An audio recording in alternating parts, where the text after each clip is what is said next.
Pak Sigit ya. Pak Sigit sudah bisa mengakses suaranya? Sudah, alhamdulillah. Suara saya masuk? Alhamdulillah masuk. Oke. Sehat ya Pak? Alhamdulillah pangestunipun. Di sini juga sedang hujan. Terus ini udah mulai reda sih, tapi nanti mohon maaf kalau sumama satu dan lain hal sinyal kurang bersahabat. Oke, baik. Baik, nanti kita coba gali lebih dalam ya spesifikasi yang pembicara kita sudah jalani gitu, sudah expert lah di bidangnya kayak gitu. Beliau dari kampus gitu ya, dari mahasiswa adalah seorang aktivis kayak gitu. Dari UNY, presiden mahasiswa juga ya, tahun berapa ya Pak?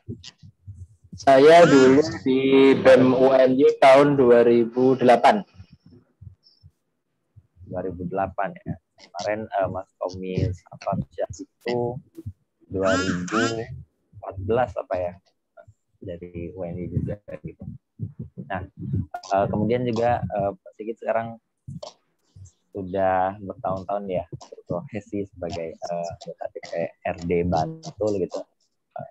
Nah, nanti bisa kita coba ulik lagi bagaimana perspektif dari seorang anggota DPRD ataupun juga secara umum sebagai politisi lah, seperti itu. Berkaitan dengan saran, masukan mungkin atau ada wawasan yang baru untuk kita ya, ingin merencanakan karir ke depan itu bakal seperti apa gitu. Lihat perkembangan zaman, era gitu, pandemi, digital shifting gitu, dan ya era disrupsi yang sekarang ini. Mungkin langsung saja untuk sesi inti pada webinar kali ini. Waktu dan tempat saya persilahkan pada Pak Sigit. Oke, baik. Assalamualaikum warahmatullahi wabarakatuh. Selamat sore rekan-rekan semua. Jadi perkenalkan, saya Sigit Nur Samprianto ya. Jadi Mas Agus juga sudah menyampaikan beberapa waktu yang lalu teman-teman panitia dari Good People itu menghubungi saya. Terus kemudian terkejut juga dengan temanya, karena sebenarnya bukan tema populer khususnya di generasi milenial, yaitu berkaitan dengan karir politik. Ya, generasi milenial sih biasanya lebih suka segala macam hal yang berkaitan dengan fun, berkaitan dengan musik, berkaitan dengan film gitu. Apalagi kemarin kan ini Mas Agus sudah bisa di bintang film ya. Saya kira mau bikin sequelnya atau seperti apa, terus saya dikontak untuk ikut sebagai salah satu talentnya atau pemeran figurannya. Tapi kemarin ternyata dikontak diminta untuk berbicara antara karir dan politik. Nah ini bagi saya kok cukup menarik. Jarang-jarang diangkat oleh generasi milenial, dan kalaupun diangkat oleh generasi milenial, nah ini biasanya bukan berkaitan dengan karir, tapi berkaitan dengan isu. Saya pernah beberapa waktu yang lalu itu diskusi dengan generasi milenial di Bantul. Pada waktu itu kita eksplorasi ya isu-isu pembangunan yang ada di Bantul. Ternyata luar biasa ketertarikan generasi muda terhadap isu-isu lingkungan itu luar biasa. Isu-isu lingkungan itu menduduki peringkat tertinggi. Bagaimana di Bantul itu memiliki TPST, tempat pembuangan sampah terpadu. Jadi di seluruh DIY itu dikumpulkan di Piungan, dan saat ini sudah mulai menimbul masalah. Apalagi mulai hujan kayak gini, biasanya sudah sangat banyak sekali masalah yang diakibatkan oleh TPST tersebut. Nah, kesadaran isu lingkungan ini cukup tinggi di generasi muda. Ada juga isu berkaitan dengan korupsi. Ya, biasanya generasi muda itu juga agak sedikit aware lah berkaitan dengan isu tersebut. Nah, tapi kok ini temanya agak sedikit unik. Saya diminta untuk menyampaikan tentang karir politik. Nah, sebelum kita nanti masuk pada bahasan, saya akan perkenalkan diri terlebih dahulu. Saya Sigit Nur Samprianto, dulu di UNY angkatan 2004 ya. Dulu saya mengambil jurusan matematika. Seperti yang sudah disampaikan oleh Mas Agus tadi, selaku host, saya juga pernah berkiprah di BEM, di Badan Eksekutif Mahasiswa tahun 2008 gitu. Terus kemudian saya juga pernah berkiprah sebagai ketua kami, baik kami komisariat UNY maupun ketua kami daerah Bantul gitu. Untuk di kami komisariat UNY sendiri, saya pada waktu itu periode kepengurusan 2007-2008, Kemudian untuk di Kamda Bantul itu periode kepengurusan 2009-2010. Nah, pada waktu 2011 saya mulai terlibat secara aktif di dunia politik, lebih tepatnya di dunia kebijakan publik ya. Karena kalau seumpama kita berbicara politik kan identiknya itu pada kontestan politik gitu. Padahal sebenarnya ada banyak sekali turunan-turunannya. Ada orang yang banyak berkiprah di bidang kebijakan publik, entah sebagai akademisi, entah sebagai teknokrat, entah sebagai community developer. Nah, ini ada banyak sekali orang-orang yang berkiprah di dunia kebijakan publik sebagai advokat dan lain sebagainya. Nah, akan tapi seringkali itu kan kita mengidentikan kalau politik itu ya berarti politisi, berarti dia kontestan pemilu dan lain sebagainya. 2011 pada waktu itu saya sudah mulai aktif di faksi PKS DIY sebagai staf ahli. Kita memberikan berbagai macam pertimbangan-pertimbangan untuk program-program pembangunan yang ada di DIY. Terus 2011, 2012 sampai dengan 2013 dan pada waktu itu saya diminta untuk turut serta aktif di dalam pemilu sebagai calon anggota legislatif. Di 2014 maju di Dapil Bantul gitu, Bantul 1. Nah, terus kemudian ke Darulah jadi, dan ini adalah periode kedua saya, yaitu 2019-2024. Baik sahabat-sahabat sekalian, saya akan share screen ya. Saya izin share screen. Sepertinya, oh ya bisa. Saya izin share screen agar nanti kita bisa lebih memiliki visualisasi terlebih dahulu. Karir masa kini di bidang politik. Sepertinya kemarin Mas Tommy sudah punya udah ada sesi tersendiri ya untuk di bidang entrepreneur. Terus kemudian Pak Krisno kalau tidak salah di publikasi itu juga sudah dimunculkan. Beliau banyak akan banyak menyampaikan dari sudut pandang universitas. Nah, sahabat-sahabat sekalian, kali ini sore hari ini saya akan diminta untuk memantik diskusi. Nanti kita perbanyak saja, kalau ada yang perlu ditanyakan kami persilahkan untuk diskusi di bagaimana karir masa kini di bidang politik. Nah, sahabat-sahabat sekalian, saya akan mengawali diskusi kita pada sore hari ini dengan sebuah gambar. Ini gambar antara Korea Utara dan Korea Selatan di malam hari. Nah, tentunya teman-teman bisa melihat perbedaannya ya. Bagaimana Korea Utara itu gelap gulita, secara umum itu gelap gulitanya, ada beberapa spot saja yang muncul yang bercahaya, yaitu khususnya di Pyongyang. Nah, terus kemudian bagaimana kontrasnya dengan Korea Selatan yang ada di sisi selatannya. Bagaimana dia itu pada malam hari itu penuh dengan gemerlap cahaya. Ada data, tapi tidak saya tampilkan di sini, bagaimana konsumsi listrik per kapita antara Korea Utara dengan Korea Selatan. Ternyata jomplang, jauh banget. Ya, ada banyak hal, tapi sangat dipengaruhi dengan minimnya akses layanan umum yang ada di Korea Utara. Korea Utara merupakan negara yang sangat tertutup dan Korea Selatan merupakan negara yang sangat terbuka dan membuka diri dengan dunia internasional. Nah, ini juga masih hangat dalam ingatan kita ya, beberapa waktu yang lalu, beberapa hari yang lalu gitu. McD itu membuat seri produk bersama dengan BTS yang luar biasa. Para fans dari BTS tadi, ARMY atau apalah itu, nah itu ternyata luar biasa merespon. Dan ada banyak sekali studi bahwasanya ya BTS itu produk apapun kalau ditempeli brand BTS itu diduga keras pasti akan laku. Gitu. Bahkan di sosial media kemarin itu muncul orang yang jualan makanan bungkus makanan diambil kemudian dijual dengan harga yang luar biasa sampai ada 500.000 dan lain sebagainya. Wah, ini kalau menurut saya udah mulai tidak masuk akal gitu kan. Akan tetapi itu bukan tanpa desain. Itu dengan sebuah perencanaan yang panjang, itu dengan sebuah upaya yang terstruktur gitu.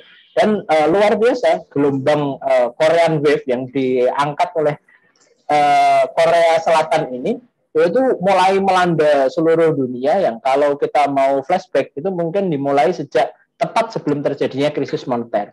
Bahkan saat ini di dalam PDB, produk domestik brutonya Korea Selatan, itu peran dari industri perfilman, dari industri musik itu sangat luar biasa signifikan, dan itu menjadi pengerek bagi industri-industri yang lain, industri penerbangan, perhotelan, akomodasi, pengolahan makanan dan lain sebagainya.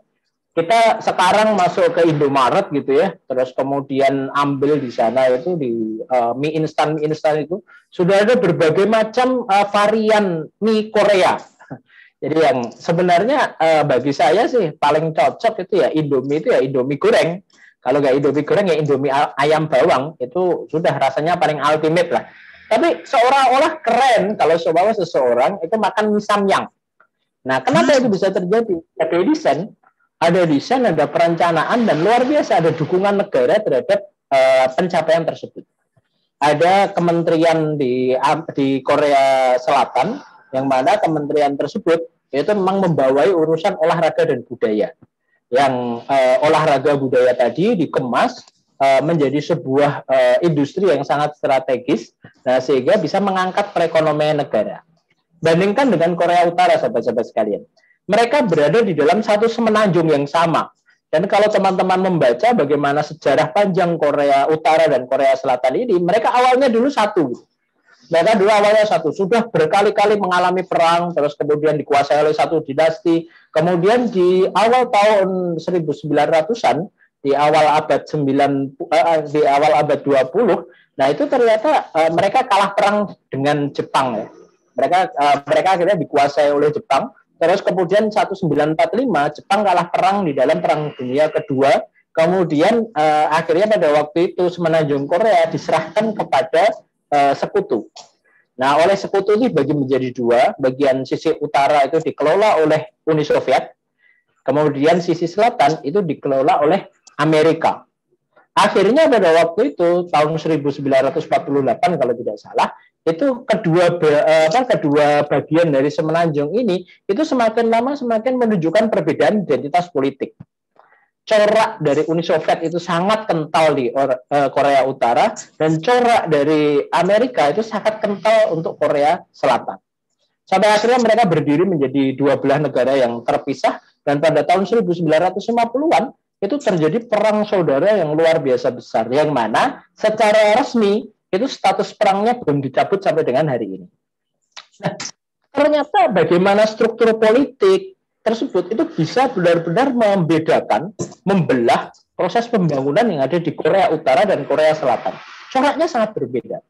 Kalau teman-teman cek di dalam gambar ini ya, bagaimana utara yang sangat gelap, terus kemudian selatan yang sangat terang benderang. Nah, ini memang benar-benar mencerminkan pembangunan yang ada di dua belah semenanjung Korea ini. Nah, sahabat-sahabat sekalian, kalau kita mau ambil dari bagaimana ini, padahal mereka memiliki akar budaya yang sama, mereka memiliki orang yang sama, secara fisik itu sama, yang membedakan keduanya itu benar-benar hanya struktur politik. Hanya struktur politik yang dipengaruhi oleh struktur ideologi yang membentuk negara tersebut. Korea Utara dipengaruhi oleh Uni Soviet, pada waktu itu Korea Selatan dipengaruhi oleh Amerika. Kita juga bisa melihat ada banyak negara, misalkan di masa pandemi seperti saat ini, itu mereka bersebelahan, akan tapi tata cara menangani pandeminya itu bisa sangat berkesebalikan. Kenapa? Ya karena ada perbedaan struktur, perbedaan paradigma politik antara satu daerah dengan daerah yang lain. Ada negara yang bagaimanapun juga dia mementingkan ekonomi gitu. Tetap dibuka wisatawan-wisatawan asing padahal di masa pandemi seperti ini, tetap dibuka aktivitas-aktivitas perdagangan bebas padahal di masa pandemi seperti saat ini gitu kan. Nah, sehingga keluar masuknya turis dan yang pada waktu itu membawa virus itu juga naik secara signifikan. Ada juga daerah yang sangat ketat di dalam mengatur keluar masuknya orang di dalam negara tersebut selama masa pandemi ini. Salah satunya Australia, kemudian Selandia Baru. Kalau kita bicara Eropa juga cukup banyak gitu kan. Kalau teman-teman nonton gitu kan, bagaimana Swedia saat ini gitu. Swedia udah gak ada masker gitu, terus kemudian teman-teman pengen nggak pakai masker gitu keluar beda. Bagaimana cara mereka menangani itu berbeda, sangat berbeda dibandingkan dengan Indonesia. Kenapa? Ya karena paradigmanya berbeda, struktur politiknya berbeda, sumber daya politiknya berbeda, yang akhirnya dari situ kita bisa mengetahui bahwasanya politik itu juga akan sangat membawa pengaruh terhadap semua sendi kehidupan masyarakat. Jadi, sebentar, mohon maaf, ini sepertinya ada yang... Oke, sudah. Jadi, ternyata politik itu sangat mempengaruhi dinamika kehidupan masyarakat dalam semua aspeknya. Harga misalnya, harga beras yang sampai di konsumen. Apakah tidak ada unsur politik di sana? Sangat besar sekali unsur politik di dalam penentuan harga beras. Kita mungkin bisa mengatakan ya, harga beras kan dipengaruhi oleh hukum pasar gitu, hukum permintaan, hukum penawaran. Kalau semua permintaan tinggi, penawaran rendah, maka harganya naik. Kalau semua penawaran tinggi, permintaan rendah, maka harganya turun dan lain sebagainya. Oke. Akan tetapi pengendalian dampak terhadap harga tersebut itu berawal dari banyak sekali keputusan-keputusan politik. Misalkan kalau semua beras murah, beras dijual murah, itu kira-kira positif atau negatif? Positif, Pak, karena harga kebutuhan pokok murah. Oke. Pertanyaan berikutnya, petani mendapatkan keuntungan atau tidak dari harga yang murah tersebut? Ketika petani tidak mendapatkan keuntungan, maka mereka bekerja sepanjang hari, mereka bekerja selama 3 bulan untuk memproduksi 1 butir padi, mereka tidak mendapatkan keuntungan, bagaimana mereka bertahan hidup? Jadi di satu sisi pemerintah itu perlu memenuhi kebutuhan bahan pokok yang terjangkau. Akan tapi kalau semua harganya terlalu murah, itu dampak negatifnya perlu diatasi juga. Subsidi pupuk masuk di situ misalnya. Untuk apa? Untuk menekan biaya operasional. Pembebasan pajak bumi dan bangunan masuk di situ, sehingga petani tidak perlu membayar pajak PBB atas sawahnya misalkan. Terus kemudian penentuan rencana penggunaan lahan itu juga urusan politik.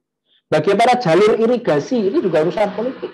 Kalau teman-teman berada di tengah masyarakat, tentunya teman-teman sahabat-sahabat sekalian akan merasakan perbedaan kemudahan kita di dalam mengelola sawah irigasi dibandingkan dengan kesulitan kita untuk mengelola sawah tanpa irigasi.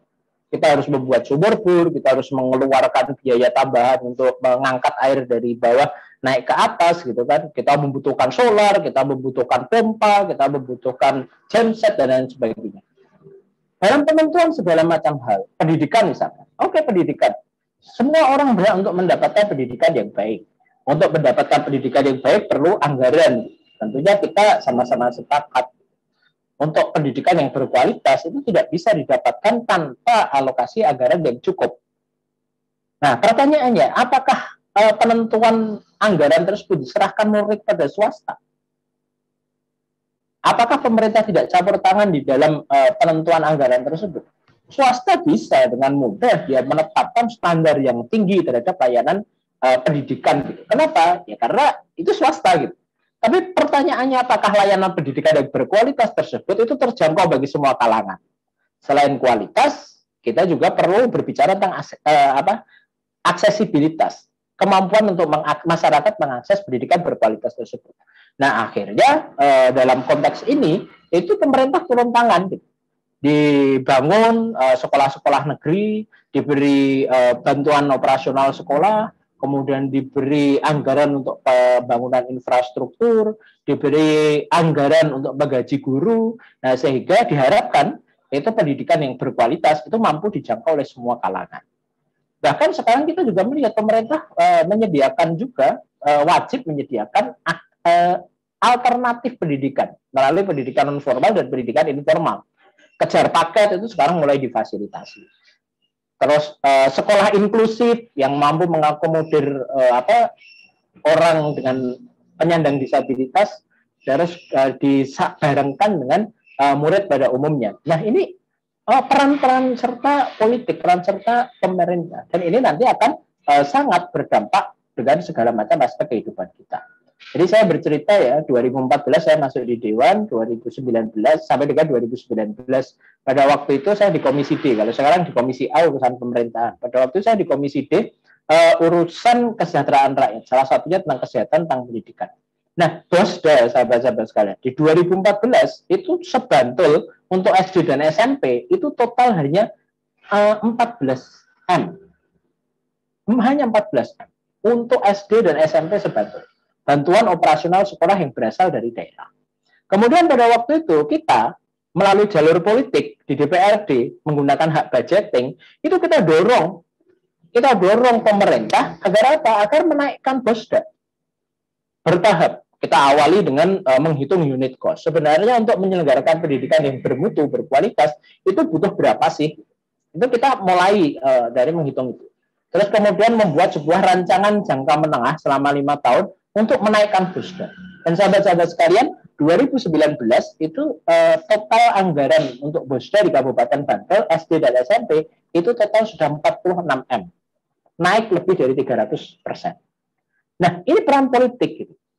Sehingga awalnya 14 M naik menjadi 14 M menjadi 46 M, berarti total kenaikannya ada 32 ya, ada 32 M. 32 M ini adalah kebijakan dan itu berkaitan dengan politik. Nah, maka ketika generasi milenial itu mulai aware terhadap isu-isu politik, ini bagi saya harapan Indonesia itu cukup cerah ya.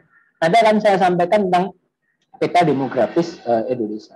Ini tadi gambaran tentang bagaimana Korea Utara dan bagaimana Korea Selatan. Ini negara yang dengan kultur yang sama, dengan kondisi alam yang sama, dengan potensi yang sama, akan tapi tumbuh ke arah yang sangat berbeda. Nah, apakah pertanyaan berikutnya, kalau kita berbicara kan tadi ini bukan tentang isu politik ya, tapi ini tentang karir politik. Nah, pertanyaannya, sebagai karir, seberapa prospek sih politik? Nah, sahabat-sahabat sekalian, usia demokrasi di Indonesia ini belum sampai pada titik kematangan. Kita masih sering tarik ulur antara satu wacana ke wacana yang lain, kedua titik ekstrem tersebut, kita sedang banyak sekali mencari sintesa.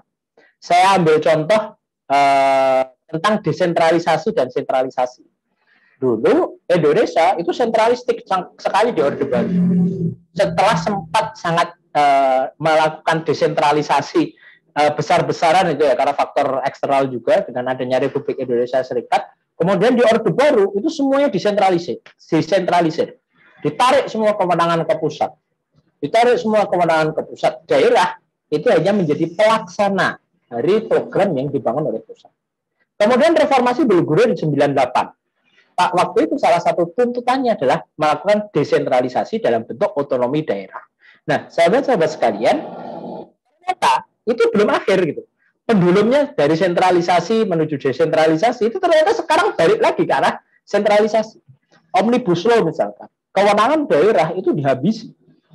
Kewenangan kita untuk mengatur segala macam perizinan itu sudah dihabisi. Semuanya diambil oleh pusat. Atas nama apa? Atas nama kemudahan investasi. Yang atas nama ini kan bisa dicarikan pembenarannya kalau di dunia politik yang kita ketahui ya. Nah, tapi wacana desentralisasi dan sentralisasi ini saja, ini belum sampai pada titik stabil. Jadi kalau bahasa anak muda, bahasa tumbuh kembang manusia ya Indonesia itu masih ABG lah. Masih mencari jati diri. Sakjane-jan itu yang seperti apa? Tentang konsep demokrasi, dulu demokrasi perwakilan misalnya. Wakilnya apa ya? Institusi partai. Tapi semakin ke sini dalam semua proses-proses demokrasi itu mulai dibuka peran individu. Misalkan kalau dulu proporsional tertutup, sekarang proporsional terbuka. Kalau dulu teman-teman nyoblos partai, kalau sekarang itu teman-teman nyoblos caleg. Kalau dulu itu ada semua kontestan pemilu harus melalui partai, sekarang dibuka calon independen dan lain sebagainya. Itu juga masih labil gitu. Jadi berbeda konteksnya dengan misalkan negara yang sudah mengalami tingkat kematangan atau ya sudah proses demokrasinya sudah cukup panjang. Misalkan ketika kita bandingkan dengan Amerika ya. Saya nggak mengatakan Amerika proses demokrasinya sudah sempurna, tapi mereka relatif lebih matang di dalam menyusun struktur politik gitu. Nah, dalam kondisi yang seperti ini, maka kalau saya secara pribadi itu lebih cocok mengatakan kita di dunia politik bukan sebagai karir, akan tapi sebagai sebuah kiprah. Tentunya berbeda ya, kalau teman-teman itu memahami karir itu kan ada penjenjangan, ada proses kenaikan yang pasti gitu kan. Jadi misalkan sekarang kalau di dunia birokrasi gitu, sekarang kita jadi staff, besok jadi kepala seksi, besok jadi kepala bidang, kemudian besok jadi sekretaris dinas, kemudian naik lagi menjadi kepala dinas. Di dunia PNS seperti itu. Jadi dalam perusahaan gitu, mulai dari staff, kemudian naik masuk ke middle management, kemudian masuk ke board of director, terus kemudian nanti tingkat yang lebih tinggi lagi dan lain sebagainya.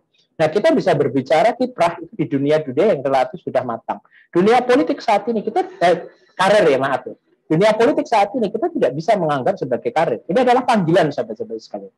Ini adalah aktivitas yang kita kerjakan tanpa itu terlalu banyak memasang pertimbangan-pertimbangan. Lalu ke depan setelah ini kita mau jadi apa? Nah, itu nggak bisa. Misalkan saya di DPRD kabupaten, oke, 2 periode, oke, berarti kalau dengan demikian besok maju di DPRD provinsi, oke, 2 periode, kemudian besok maju di DPR RI, itu nggak bisa seperti itu. Ada banyak dinamika-dinamikanya, dan dinamika tersebut itu tidak bisa kita generalisir. Setiap orang memilih pilihan kiprah yang berbeda. Bahkan saya menjumpai ada teman-teman itu yang juga dia aktif di dunia politik, akan tapi dia memilih untuk tidak menjadi kontestan politik. Jadi dia menjadi dewan 2 periode, kemudian dia merasa cukup gitu. Oke, baik, dia merasa oke, ini saya sudah berkiprah, saya sudah berperan, dan sekarang saatnya saya mengambil peran yang lain. Dia menjadi konsultan pembangunan, misalkan seperti itu. Dia masuk ke dunia yang bukan, mungkin teman-teman akan mengatakan itu bukan lagi kontestan politik gitu. Atau ada juga teman-teman yang dia memilih untuk membangun partai di internal gitu. Kenapa? Karena jangka panjang perbaikan ini membutuhkan nafas panjang dan institusi demokrasi ini perlu diperbaiki. Nah, hal-hal seperti ini sahabat-sahabat sekalian, karena dari itu pertama kita melihat urgensi politik yang ternyata mewarnai berbagai macam aspek kehidupan kita, kemudian dengan ketidakstabilan dunia politik saat ini terutama di Indonesia, maka saya lebih memilih untuk menggunakan kata kiprah daripada karir di dunia politik. Nah, kali ini kita akan mencoba untuk mengkaitkan bagaimana tadi yang saya ceritakan tentang peran dunia politik dengan peta demografi yang ada di Indonesia. Di layar teman-teman tentunya sudah terlihat ya. Ya, terlihat tapi mungkin tidak terbaca karena layarnya terlalu kecil. Ada yang menggunakan handphone gitu misalkan, itu agak sulit untuk dibaca. Yaitu hasil sensus penduduk 2020. Ini menarik sahabat-sahabat sekalian. Ini menjadi peta demografi kita yang terbaru gitu. Total penduduk Indonesia itu misalkan hasil sensus penduduk 2020, nah itu ada 207 juta jiwa gitu. Nah ini sudah jauh dibandingkan dengan lagunya Rhoma Irama itu berapa itu penduduk Indonesia itu masih 100 berapa puluh juta jiwa gitu. Nah sekarang sudah 270 juta jiwa sahabat-sahabat sekarang. 270 juta jiwa ini tidak kecil, ini sangat besar. Dibandingkan dengan negara-negara lain, Indonesia menduduki 5 besar negara dengan penduduk terbesar di dunia. Dan mungkin bagi sebagian orang besarnya penduduk ini dianggap sebagai sebuah masalah. Tapi sebenarnya dalam konteks politik, dalam konteks ekonomi, besarnya penduduk dengan pengelolaan yang tepat itu justru menjadi sebuah potensi yang luar biasa. Ini berapa kali lipat dibandingkan dengan penduduk Singapura? Ini berapa kali lipat dibandingkan dengan penduduk Malaysia? Berapa kali lipat dibandingkan dengan penduduk Papua Nugini? Bahkan dibandingkan dengan penduduk Australia. Negara-negara yang berbatasan dengan Indonesia tidak ada yang memiliki kekuatan demografis sebesar Indonesia. Ini luar biasa. Kalau mau dibandingkan dengan Monaco gitu ya. Monaco itu satu negara, luasnya 2 km, sahabat-sahabat. 2 km persegi. Total penduduknya 30.000 penduduk. Nah, itu tinggal dikalikan saja. Berarti Indonesia itu berapa kali lipatnya Monaco. Meskipun dalam hal pendapatan per kapita jauh sekali. Karena kan Monaco itu tempat berkumpulnya para miliarder dunia ya. Di sana ada rumah judi yang sangat terkenal, namanya Monte Carlo dan lain sebagainya. Itu simbol kemewahan dunia lah Monaco itu. Akan tetapi sebagai sebuah negara, itu tetap saja. Kalau dikalikan, itu skalanya itu jauh lebih besar Indonesia. Makanya Indonesia kan masuk di G20 gitu. Kenapa? Ya karena Indonesia memiliki kekuatan jumlah penduduk yang sangat luar biasa besar. Kalau kita mau zoom in lagi, ternyata dari 270 juta jiwa ini, 56% itu berada di Pulau Jawa. Nah, sahabat-sahabat sekalian, 56% loh itu berada di Pulau Jawa sampai dengan saat ini. Jadi Pulau Jawa itu ya memiliki lebih dari separuh total penduduk se-Indonesia.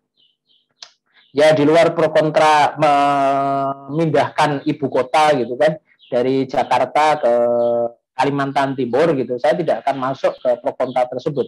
Tapi memang saat ini pembangunan pun itu juga cukup timpang antara dalam Jawa dan juga luar Jawa. Jumlah penduduk juga cukup timpang antara dalam Jawa dengan luar Jawa. Hasil sensus menunjukkan 56% dari 270 juta jiwa. Jadi Jawa sendiri ini total itu ada lebih dari 140 juta jiwa. Yang 140 juta jiwa ini masih lebih besar dibandingkan dengan negara-negara yang ada di sekitar Indonesia. Nah, kalau kita mau zoom in lagi berdasarkan usia produktif, luar biasa. Indonesia ini memiliki 70% penduduk yang masih masuk di usia produktif. Lansia itu hanya 9,78%. Loh, sahabat-sahabat sekalian, ini luar biasa. Dengan laju pertumbuhan penduduk 1,25%. Nah, ini dibandingkan dengan Eropa, kondisi demografis Indonesia ini sangat sehat. Beberapa waktu yang lalu kan sempat ya muncul krisis Eropa, krisis ekonomi Eropa dan lain sebagainya. Mungkin teman-teman sudah pernah menjumpai ya, yang salah satu ujungnya itu Yunani dipilotkan dan lain sebagainya. Itu teman-teman bisa carilah berita tentang itu di Eropa. Tapi di luar bahwa saja Eropa ini memiliki krisis ekonomi, ternyata Eropa itu memiliki krisis demografi. Usia penduduk di Eropa itu sangatlah tidak seimbang antara usia produktif dengan usia non produktif. Usia harapan hidup mereka panjang, kemudian mereka itu pertumbuhan penduduknya itu sangat kecil. Sehingga akhirnya generasi tuanya itu bertambah, generasi mudanya tidak bertambah. Mereka menganggap institusi keluarga itu cukup merepotkan. Banyak yang memilih tidak berkeluarga. Kalaupun berkeluarga, mereka banyak juga yang memilih untuk tidak memiliki keturunan. Nah, akhirnya apa? Dampaknya, Eropa ini mengalami penuaan dari segi usia. Oke, kita akan berbicara, tua kan nggak masalah, yang penting sehat. Baik, akan tetapi ternyata tuanya usia penduduk yang ada di Eropa itu juga berdampak pada bagaimana lincahnya Eropa di dalam mengikuti perkembangan zaman, terutama di era digital ini. Eropa sebagai negara yang kawasan yang memiliki akses teknologi luar biasa itu dalam banyak hal sudah tidak lagi menjadi leader di dalam era digital ini. Kenapa? Karena usia penduduknya sudah masuk pada usia-usia senja. Kalau kita mau zoom in lagi sahabat-sahabat sekalian, nah ini perbandingan antara laki-laki dan perempuan itu juga bagi yang masih jomblo ini cukup mengkhawatirkan gitu. Jadi dari 102 laki-laki itu ada 100 perempuan. Di Indonesia itu jumlah laki-laki lebih banyak daripada jumlah perempuan. Nah ini buru-buru saja gitu. Kenapa? Karena dari data ini ya kita bisa menyimpulkan ada 2 orang laki-laki yang tidak memiliki pasangan dari 100 orang laki-laki. Nah, karena 102 laki-laki aja ada 100 perempuan. Tapi itu ya mungkin data yang penting-penting nggak penting. Yang lebih penting lagi ketika kita zoom in adalah bagaimana distribusi usianya. Nah, teman-tean semuanya di dalam slide ini itu saya tunjukkan bahwa saja 25%, 25,87% lebih tepatnya itu penduduk Indonesia itu ternyata masuk di dalam kategori generasi milenial. Mereka adalah generasi yang lahir pada tahun 1980-an sampai dengan akhir tahun 1990-an. 25%. Kalau kita mau menambahkan dengan Gen Z dan post Gen Z, maka total penduduk Indonesia yang saat ini berusia di bawah 40 tahun, itu total ada 25 ditambah 28, berarti berapa? 53 ditambah 11%. Berarti 64%. 64% penduduk Indonesia itu berada di bawah 40 tahun.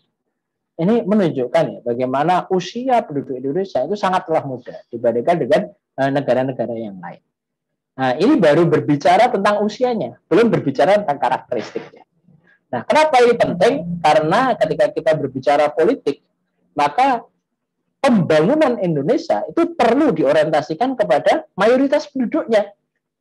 Nah, kalau mayoritas penduduknya adalah generasi milenial yang berusia 40 tahun ke bawah, maka seharusnya orientasi pembangunan Indonesia itu juga mengacu pada masa depan mereka, gitu.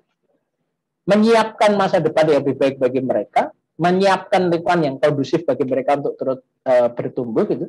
Yang sayangnya, kalau seumpama kita berbicara realita politik saat ini, usia pengambil kebijakan itu rata-rata malah justru berada di atas 40 tahun. Hari ini saya berusia 35 tahun, sahabat-sahabat sekalian. Tetapi di kantor itu saya berstatus sebagai anggota Dewan Termuda. 35 tahun anggota Dewan Termuda. Dan tidak ada yang berusia di bawah 35 tahun ya, hanya ada berapa berarti? Hanya ada 2 orang yang berusia di bawah 40 tahun dari total 45 anggota Dewan. Nah, daerah lain serupa, sahabat-sahabat sekalian. Jadi masyarakatnya itu mayoritas sudah berada di usia 40 tahun ke bawah, tapi pengambil kebijakannya itu rata-rata berusia 40 tahun ke atas. Bisa terbaca gap di sini antara kebutuhan dengan pengambilan kebijakan. Nah, ini bisa terbacakan gapnya. Nah, apalagi kalau seumpama kita sudah masuk pada logika-logika dari generasi milenial saat ini. Di dalam slide ini saya tunjukkan ya salah satu studi yang dilakukan berkaitan dengan milenial akar rumput di Indonesia gitu, bagaimana aspirasi politik mereka. Nah, ternyata sahabat-sahabat sekalian ini cukup menarik bagi saya. Jadi dalam 10 aspek ada kekeluargaan dan kebersamaan, ada kesejahteraan, ada kemandirian, ada stabilitas, ada tradisi, ada keseragaman, ada hedonisme, ada stimulasi, ada prestasi dan pencapaian, dan ada kekuasaan. Nah, ternyata yang menjadi prioritas dari generasi milenial saat ini adalah kekeluargaan dan kebersamaan. Inginnya kumpul-kumpul. Dan generasi milenial ini melihat dunia politik itu mereka banyak yang jengah. Kenapa? Karena dunia politik itu identik dengan kekuasaan. Identik dengan kekuasaan yang menjadi prioritas ke-10 dari generasi milenial. Nah, ini repot sekali kan? Akhirnya generasi milenial itu jauh dari dunia politik. Yang nomor 2, kesejahteraan. Nah, isu-isu kesejahteraan itu ternyata menjadi prioritas mereka. Kemandirian, stabilitas, yang mana di sini itu juga dimasukkan ya tentang prestasi atau pencapaian, tentang kekuasaan, itu berada di dalam prioritas bawah. Topik yang diminati, saya ambil contoh ya. Topik yang diminati. 45% itu berminat terhadap musik. 30% berminat terhadap film. 28% berminat pada agama. Ini tentang peminatan generasi milenial. Dan lihat yang ada di bawahnya, nasionalisme itu hanya menjadi minat 10% dari generasi milenial. Literatur ini cukup memprihatinkan, daya baca kita itu sangat menurun, dan ternyata literatur itu hanya 7% gitu dari generasi milenial yang masih hobi untuk mengkoleksi buku itu, baik e-book maupun buku fisik gitu. Beberapa waktu yang lalu saya ke salah satu toko buku di DIY gitu, terus kemudian pada waktu itu saya cukup terenyuh gitu. Kenapa? Karena toko buku tersebut itu sampai harus untuk sangat sepi gitu, bahkan karena space-nya itu semakin banyak yang kosong, itu akhirnya dipakai untuk jualan sembako, sahabat-sahabat sekalian. Kenapa? Karena minat generasi milenial terhadap buku itu cukup rendah. Musik tinggi 45%, film tinggi 30%, agama tinggi juga ternyata 28%. Ada satu buku berkaitan dengan itu, yaitu buku yang mengkaji tentang generasi Muslim milenial yang ditulis oleh Yusuf Hadi gitu. Nah, ini ternyata generasi milenial itu banyak juga yang berminat dengan isu-isu keagamaan. Nah, maka kalau kita menggabungkan 3 topik tersebut, nah ini ternyata menggabungkan antara musik, film, dan agama, ini menjadi satu hal yang sangat diminati oleh generasi milenial. Nah, sahabat-sahabat sekalian, aktivitas online itu juga mayoritas 67% itu chatting gitu, mereka chatting melalui online. Kemudian sosial media juga 67%. Mereka berkumpul di situ. Sedangkan belanja online, nah ini 15% saja. Terus kemudian perbankan online itu 8%. Ini yang sekarang sedang digenjot. Kenapa? Karena sebenarnya generasi milenial generasi yang digital native ya. Jadi mereka untuk belajar segala macam hal, transaksi online dan lain sebagainya itu cukup mudah gitu. mereka penghuni asli di pulau digital, jadi melakukan penyesuaiannya itu nggak sulit. Akan tapi kenyataannya saat ini aktivitasnya masih cukup minim. Nah, survei ini dilakukan di dalam rentang usia 17 sampai dengan respondennya itu 17 sampai dengan 36 tahun, kemudian dengan pendapatan rumah tangga di bawah 5 juta rupiah. Salah satu kesimpulannya ya berarti menjadi kreatif dan mandiri itu penting, akan tetapi kemampuan dan kemauan generasi milenial untuk mengambil resiko dan tantangan itu cukup minim. Itu salah satu simpulan akhirnya. Jadi ini gambaran potret dari generasi milenial yang ada di Indonesia.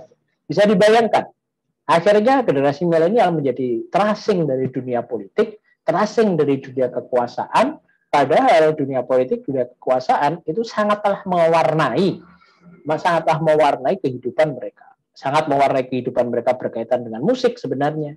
Sangat mewarnai kehidupan generasi milenial berkaitan dengan perfilman, bahkan tentang keagamaan. Nah, ini tentang ekosistem yang diharapkan gitu. Ini juga muncul gitu, yaitu teknologi yang sejalan dengan karakteristik dari generasi milenial itu sangat diharapkan oleh generasi milenial. Ya, generasi milenial saat ini diminta untuk ikut berjibaku dengan rumitnya birokrasi. Wah, itu banyak yang gak kerasan sahabat-sahabat sekalian. Saya itu tahun lalu menyelenggarakan sebuah pelatihan yang mengadvokasi gitu dalam hal penganggaran di pelatihan BIMTEK pelayanan prima bagi ASN muda. Nah, pada waktu itu ya kita dapati itu ternyata mereka dari 60 orang itu padahal guru ya ini ya, ternyata mereka sangat malas sekali diribetkan dengan urusan-urusan administrasi yang itu sangat berulang, melelahkan, dan bahkan menghabiskan energi mereka sehingga tidak sempat bertemu dengan murid dalam kondisi yang cukup tinggi. Kemudian mencari teman, komunitas, dan berbagi info gitu. Nah, ini juga sangat diharapkan ekosistem yang ada seperti itu. Beragam interaksi sosial ini juga sangat diharapkan oleh generasi milenial. Nah, sahabat-sahabat sekalian, pertanyaan berikutnya, what next? Nah, tentunya yang hadir di sini itu juga perlu untuk mulai memetakan. Kalau teman-teman memang menganggap, oke, berarti politik ini adalah dunia yang sangat urgent sebenarnya. Kalaupun teman-teman nggak berkiprah di dunia politik itu pilihan, tapi bahwa politik ini dunia yang sangat urgent gitu kan, penting untuk dimasuki gitu. Oleh kita atau bukan oleh kita gitu. Nah, maka teman-teman juga perlu membuat sebuah proses perencanaan yang cukup matang. Yang pertama itu self awareness ya. Jadi kita perlu melakukan pemetaan sebenarnya kelebihan kita itu apa, kelemahan kita itu apa, tantangan, peluang, dan lain sebagainya. Nah, kita membuat sebuah analisis SWOT terhadap diri kita. Kira-kira kita mau mengambil kiprah yang seperti apa? Saya dari tadi kan menyampaikan bahwasanya nggak ada kiprah yang tunggal itu ya. Jadi berarti kalau gitu satu-satunya jalan untuk berkiprah di dunia politik, berarti satu-satunya jalan kita harus berkiprah di dunia politik ya juga. Gitu. Ada banyak kiprah yang lain juga gitu. Berarti satu-satunya jalan kita harus menjadi kontestan pemilu, enggak juga gitu. Ada banyak peran-peran politik yang lain. Yang ini perlu kita sikapi dengan bijaksana sesuai dengan kondisi, sesuai dengan potensi yang kita miliki. Self awareness. Kita harus paham terlebih dahulu. Diri kita seperti apa sih? Kita petakan. Saya suka hidup di dunia yang penuh dengan tantangan. Saya suka bertemu dengan orang. Saya tidak masalah ketika berkonflik. Oke, jadi kontestan pemilu tidak masalah. Tapi misalkan saya orang yang lebih suka merenung, saya orang yang lebih suka berpikir mendalam, saya orang yang lebih suka membaca data, mungkin teman-teman perlu mengambil kiprah-kiprah politik yang lain, kiprah-kiprah di dunia kebijakan publik yang lain. Self awareness, kita perlu memahami siapa diri kita dan bagaimana gambaran diri kita. Terus kemudian yang kedua, self acceptance. Kita menerima diri kita, fokus pada kekuatan yang kita miliki untuk membangun kiprah kita gitu. Ya, ini kalau jadi fokus pada kekuatan dan mensiasati kelemahan yang kita miliki. Ini kan sebenarnya paradigma bersyukur ya kalau dalam konteks Islam gitu. Ini paradigma bersyukur. Kita melihat kita punya apa gitu. Kita nggak usah fokus pada apa yang tidak kita miliki. Kita fokuskan saja pada kelebihan-kelebihan yang kita miliki. Nah, problemnya di dunia kita saat ini itu seringkali kita itu terobsesi pada hal-hal yang tidak kita miliki dan sering melupakan hal-hal yang kita miliki. Udah yang simpel aja contohnya. Ada anak sedang ujian gitu kan. Dia bahasa Inggris dapat 95 nilainya, bahasa Indonesia dapat 97, matematika dapat 60. Nah, kira-kira ibu dari anak tadi, bapak dari anak tadi, itu akan nyuruh anaknya untuk belajar keras di mata pelajaran apa? Matematika. Kenapa? Karena nilainya baru 60. Nah, padahal sebenarnya dia mungkin memiliki potensi yang luar biasa di bidang bahasa. Kenapa itu tidak dioptimalkan? Ya, karena seringkali kita fokus pada hal yang tidak kita miliki dan melupakan segala macam hal yang sudah kita miliki. Padahal dengan apa yang ada kita di dalam diri kita saat ini pun itu kita bisa banyak memberikan kontribusi gitu. Maka kita perlu menerima diri kita apa. Nah, berikutnya setelah kita mencoba untuk memetakan potensi diri kita, kelemahan diri kita, kondisi diri kita saat ini, hambatan, tantangan, peluang dan lain sebagainya, bakat kita apa gitu. Nah, maka kita terus kemudian kita sudah menerima itu semua, maka berikutnya kita perlu melakukan self regulation. Kurangnya apa? Nah, kekurangan kita itu apa? Bagaimana cara kita mensiasatinya? Nah, misalkan ya teman-teman kok pengen membangun karir, karena di bidang apapun sih sebenarnya bukan hanya di bidang politik ya. Atau teman-teman saya pengen menjadi seorang pengusaha gitu. Nah, tapi bangun pagi susah gitu.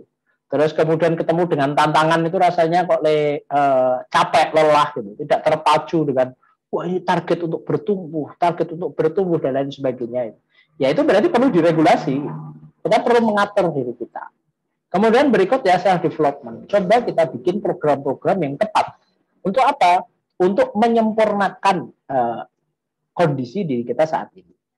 Ya, bagaimana program-program tersebut ya, misalkan, oke, saya akan berkiprah di dunia politik. Politik itu tidak cuma butuh kemauan, politik itu butuh kemampuan. Dalam hal apa? Attitude-nya seperti apa, skill-nya seperti apa, knowledge-nya seperti apa.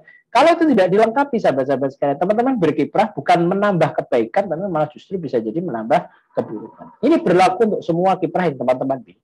Dalam dunia bisnis misalkan, sama saja logikanya kan. Nah, teman-teman juga perlu untuk mendevelop gitu kan, mendevelop diri dengan attitude, skill dan knowledge yang dibutuhkan untuk masing-masing bidang dan masing-masing peran. Baru kemudian kita akan sampai pada tahapan self mastery. Nah, sahabat-sahabat sekalian, gambaran umum dari diskusi kita, pemantik diskusi kita seperti itu, dan monggo kira-kira kalau ada tanggapan dari sahabat-sahabat sekalian, masih ada waktu untuk melanjutkan diskusi. Matur nuwun, mohon maaf atas salah dan khilafnya. Assalamualaikum warahmatullahi wabarakatuh.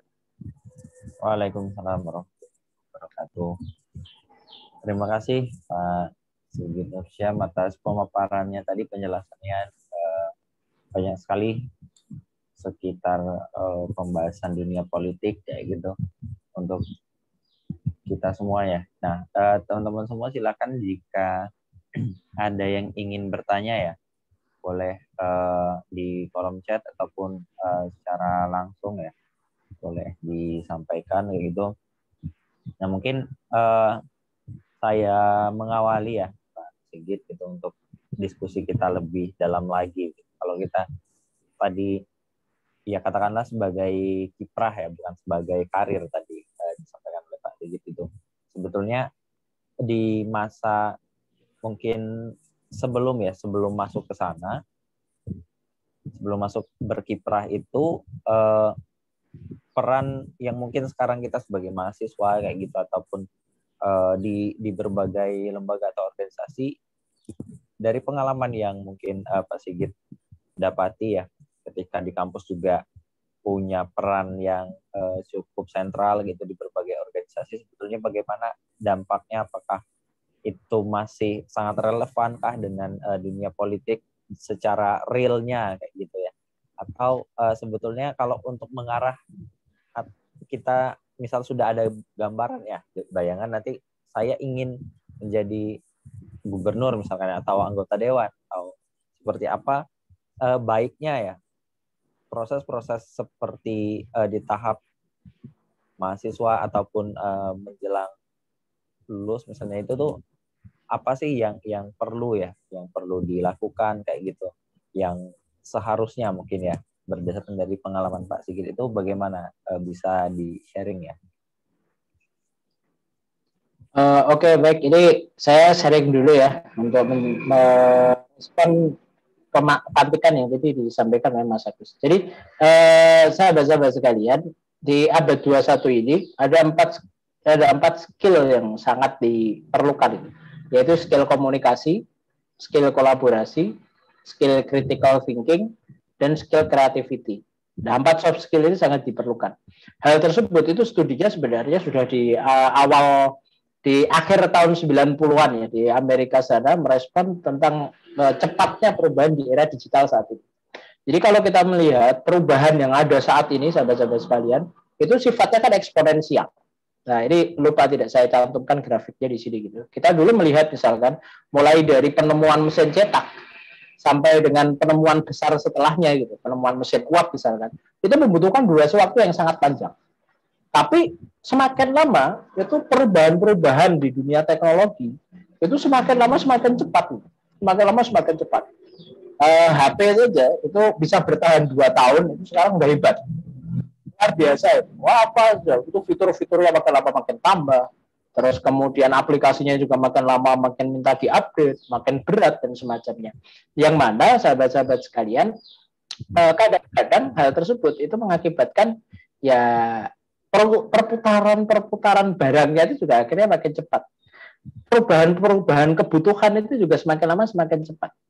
Kalau dulu misalkan di masa-masa perang dingin ya, itu pertumbuhan ekonomi itu cukup sangat lambat. Maka generasi baby boomers yang tumbuh dewasa di masa-masa perang dingin, itu mereka lahir menjadi generasi yang pekerja keras, yang disiplin luar biasa. Kenapa? Merespon kondisi yang ada pada saat itu. Kalau nggak kerja keras, kalau nggak loyal terhadap institusi, wah itu berat sekali.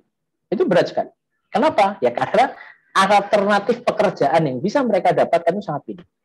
Pertanyaannya, apakah kondisi tersebut masih muncul di zaman saat ini? Ternyata tidak. Kebutuhannya berbeda. Maka di akhir tahun 90-an itu sudah muncul banyak riset. Kalau demikian, di dalam dunia pendidikan kita, itu apa sih yang sangat diperlukan? Kompetisi dulu sangat diperlukan, sahabat-sahabat sekalian. Kenapa? Karena sumber daya terbatas. Sedangkan saat ini kita itu sangat mungkin untuk berkomunikasi antara satu tempat dengan tempat yang lain, satu golongan dengan golongan yang lain gitu. Sehingga alih-alih berkompetisi, kolaborasi itu menjadi lebih solutif. Bisnis-bisnis yang dikembangkan oleh generasi milenial itu kan juga bisnis yang sifatnya itu kolaboratif. Misalkan teman-teman lihat ya Gojek ya. Gojek itu mereka apakah punya aset dalam bentuk alat transportasi? Tidak, tapi mereka berkolaborasi membangun kemitraan dengan drivernya. Kemudian Oyo misalkan, kalau teman-teman tahu jaringan hotel Oyo gitu kan, apakah mereka punya hotel real? Tidak, tapi mereka berkolaborasi dengan para pemilik dan pengelola hotel yang sudah ada. Nah, bisnis-bisnis yang ada pun saat ini yang berkembang adalah bisnis kolaboratif. Maka tadi skill kolaborasi itu menjadi satu hal yang sangat dibutuhkan oleh generasi saat ini. Skill komunikasi ini juga perlu ya untuk kita naikkan. Bukan komunikasi itu bukan dalam artian berarti ngomongnya pintar, itu enggak, tapi menyampaikan pesan kepada komunikan, kepada target sasaran pesan tersebut. Ini menjadi satu hal yang penting. Dan generasi saat ini kemampuan komunikasi itu seringkali menjadi ujung tombak kesuksesan dia. Saya pernah punya pengalaman tuh, ada owner bisnis kan, dia buka lowongan kerja gitu. Nah, kok ada generasi milenial mau daftar itu langsung cuma via WA gitu, terus kemudian cuma saja loker masih ada gitu, nggak salam dulu, terus kemudian memperkenalkan diri terlebih dahulu, nggak memunculkan ketertarikan terlebih dahulu. Nah, ini akhirnya pesan tentang pertanyaan loker masih ada, itu akhirnya tertutup gitu. Kenapa? Karena kelemahan dia di dalam membangun kedekatan terlebih dahulu terhadap customer service yang merespon. Wah, ini apa nih loker masih ada? Ini kan nggak pas itu, nggak masuk. Skill komunikasi menjadi salah satu prioritas yang perlu diperbaiki. Kemudian skill tentang critical thinking, berpikir kritis. Berpikir kritis, bukan hanya menjawab pertanyaan, tapi malah justru membuat pertanyaan. Kalau kita mau jujur ya, di sekolah kita dari SD dulu, itu kebanyakan kita diajari untuk menjawab pertanyaan atau untuk membuat pertanyaan. Kalau saya sih, kalau pengalaman saya, kita lebih diajari untuk mampu menjawab pertanyaan, bukan menciptakan pertanyaan-pertanyaan baru gitu. Akhirnya kita tidak terbiasa untuk berpikir kritis terhadap segala sesuatu. Padahal saat ini penemuan-penemuan besar itu selalu diawali, loncatan-loncatan teknologi itu selalu diawali dengan kemampuan berpikir kritis para pendahulunya. Saya ambil contoh tadi ya, Hotel Oyo gitu kan. Hotel Oyo tadi. Konsep Hotel Oyo itu kan sebenarnya hasil dari kemampuan berpikir kritis. Atau yang lain lah, Airbnb itu kan meh-meh mirip lah sama.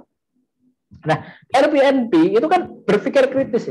Apa sih yang sebenarnya dibutuhkan oleh pengelola hotel? Oh, mereka butuh menyampaikan, tuh. Mereka butuh dibantu urusan reservasi, mereka butuh dipertemukan dengan customer-nya. Di sisi yang lain, customer juga membutuhkan itu, gitu.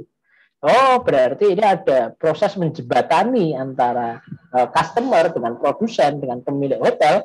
Nah, ini menjadi satu ceruk bisnis baru. Dalam pengembangan bisnis kan seperti itu ya, teman-teman mungkin di sini banyak yang sudah memiliki pengalaman di dunia bisnis.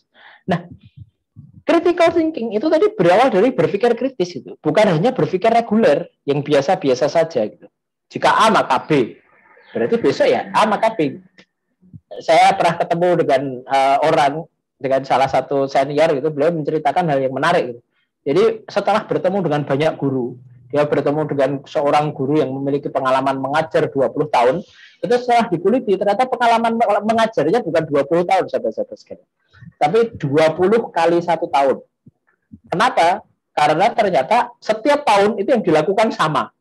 Hanya berulang, belum inovasi dari sebagainya. Kenapa? Karena tidak diawali dari berpikir kritis terlebih dahulu. Apa sih sebenarnya yang dibutuhkan? Nah, market need-nya itu apa sih? Apa kebutuhan pasar, dan lain sebagainya. Nah, terus kemudian yang keempat, itu skill yang keempat, itu adalah creativity. Berpikir kreatif. Kita mencoba untuk menciptakan hal-hal yang baru dari ide-ide yang sudah ada. Kreatif, inovatif. Nah, kalau kita mau jujur, 4 skill tadi, itu sangatlah banyak didapatkan di dalam proses kita di dalam sebuah organisasi.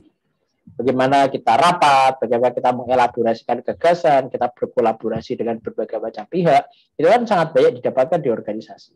Maka kalau menurut saya, bagi saya, itu kita di dalam organisasi itu bukan hanya sekedar belajar urusan politik atau urusan manajemen dan lain sebagainya, tapi kita belajar untuk memperkaya skill kita agar selalu relevan dengan zaman. Kemudian berikutnya, kalau teman-teman ada nih yang mau memilih kiprah di dunia politik gitu, sebagai anggota dewan atau terus kemudian sebagai gubernur atau sebagai wali kota, maka kalau menurut saya teman-teman perlu belajar secara lebih spesifik gitu. Sebenarnya untuk membangun kiprah di situ itu apa yang dibutuhkan? Misalkan untuk menjadi anggota dewan, berarti teman-teman perlu untuk mulai aktif di dalam partai politik. Nah, teman-teman perlu untuk memilih mana kira-kira partai politik yang paling sesuai dengan value yang dimiliki oleh masing-masing pelaku politik gitu. Ya itu berbeda-beda ya antara satu dengan yang lain, saling melengkapi antara satu dengan yang lain. Ya mungkin kalau teman-teman ke Bantul gitu kan, di Jalan Pleret itu ada banyak penjual sate kelatak gitu. Dan para penjual sate kelatak ini semuanya sudah memiliki customer-nya masing-masing gitu. Kalau ada yang suka well done ya ke Pak Pong gitu. Kalau ada yang suka medium ya ke Pak Jupaini gitu. Kalau ada yang suka spicy ya ke siapa itu namanya Sate Ustadi gitu. Kalau yang suka sensasi lesehan ke Pak Bari dan lain sebagainya. Nah, ini kan akhirnya mana yang lebih baik ya sesuai dengan selera. Nah, kalau memilih kendaraan, memilih partai, memilih tempat kita berkiprah, nah itu ya berarti kita perlu memilih mana yang kira-kira sesuai dengan value kita. Karena banyak hal bisa kita negosiasikan, banyak hal bisa kita sesuaikan, tapi jangan sampai kita negosiasi urusan value. Kenapa? Karena dari value lah semua nanti akan berasal, semua berawal. Nah, kemudian berikutnya, yang pertama berarti kita perlu untuk masuk di dalam institusi partai politik. Yang kedua, kita perlu membangun popularitas, kita perlu membangun elektabilitas. Nah, ini juga ada prosesnya gitu ya. Ini ada prosesnya yang tidak bisa instan, tidak bisa instan. Kita lihat masyarakat sekarang sudah banyak yang memiliki kemampuan untuk memilih karena alternatifnya sudah semakin banyak ya. Ada kok orang-orang cuma datang di dekat-dekat pemilu gitu. Ya biasanya kalau mereka tidak punya latar belakang sama sekali, kedekatan keluarga dan sebagainya, itu juga tidak akan bisa gitu. Kenapa? Ya karena kiprah itu sudah mulai terbaca kok. Sekarang kan orang bisa membaca track record seorang dengan sangat mudah. Nah, ini jadi teman-teman perlu membangun popularitas, perlu membangun elektabilitas. Dan kemudian ya teman-teman perlu untuk ikut serta menjadi kontestan di dalam sebuah proses demokrasi. Ya nggak bisa teman-teman jadi bupati kalau nggak ikut pilkada, kan kayak gitu. Nggak bisa teman-teman jadi anggota dewan kalau nggak ikut pileg gitu. Dengan semua konsekuensi. Ya artinya menyiapkan pendanaan yang cukup untuk mengawali kiprah teman-teman. Karena lagi-lagi ini bukan karir ya, ini kiprah. Kalau karir itu teman-teman mengeluarkan effort akan bertambah, akan bertumbuh. Tapi kalau kiprah, kita mengeluarkan effort, fokus pada proses, urusan hasil, ya itu benar-benar di luar lingkar pengaruh yang kita miliki. Kita fokus pada proses. Secara umum seperti itu, dan mohon maaf, ini kebetulan saya jam 17.31 itu ada agenda. Jadi mungkin untuk sesi berikutnya bisa kita lanjutkan di lain kesempatan. Terima kasih, Matulun. Oke, baik.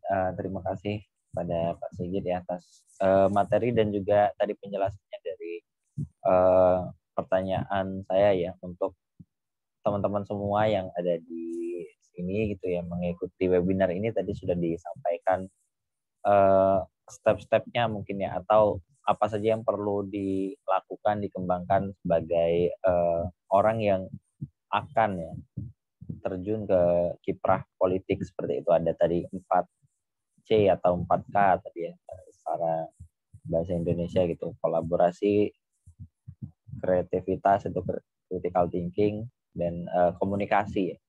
Nah, baik kalau memang teman-teman semua juga sepertinya belum ada yang ingin melanjutkan ke pertanyaan selanjutnya ya.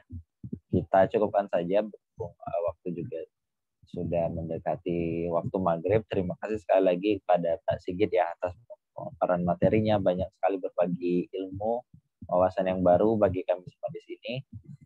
Semoga bisa bersilaturahmi lagi di lain kesempatan seperti itu. Mungkin kita cukupkan atau ada closing statement terakhir dari Pak Sigit bisa disampaikan? Baik, kalau saya diminta untuk memberikan closing statement ya, saya akan mengutip sebuah patah Arab, man arafa bu'da safari ista'adda. Jadi barang siapa yang mengetahui jauhnya perjalanan, maka bersiap-siaplah. Tadi pemaparan yang ada itu sekedar pengetahuan bagi rekan-rekan. Sedikit banyak semoga membuka wawasan bagi rekan-rekan. Dan dari situ saya berharap teman-teman sampai pada satu kesimpulan, oh berarti perjalanan kita untuk melakukan proses perbaikan ini masih sangatlah panjang. Maka istirahat, bersiap-siaplah. Siap-siaplah, mulai ambil bekal. Terima kasih. Mohon maaf atas salah dan khilafnya. Assalamualaikum warahmatullahi wabarakatuh. Waalaikumsalam warahmatullahi wabarakatuh. Luar biasa sekali untuk pembelajaran ya yang bisa kita ambil pada sore hari ini. Dan kita lanjutkan di webinar selanjutnya ya, teman-teman yang akan dibersamai oleh Pak Sutrisna Wibawa ya, yang kita reschedule ya, harusnya kemarin dilaksanakan. Terakhir tadi ternyata Pak Sutrisna sudah menyampaikan akan mengisi di esok hari ya, jam 9 pagi.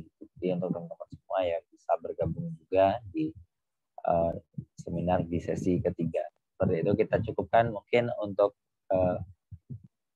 sesi webinar pada sore hari ini. Terima kasih sekali lagi untuk teman-teman semua. Semoga yang kita diskusikan pada sore hari ini bisa bermanfaat. Kita cukupkan dengan hamdalah. Assalamualaikum warahmatullahi wabarakatuh.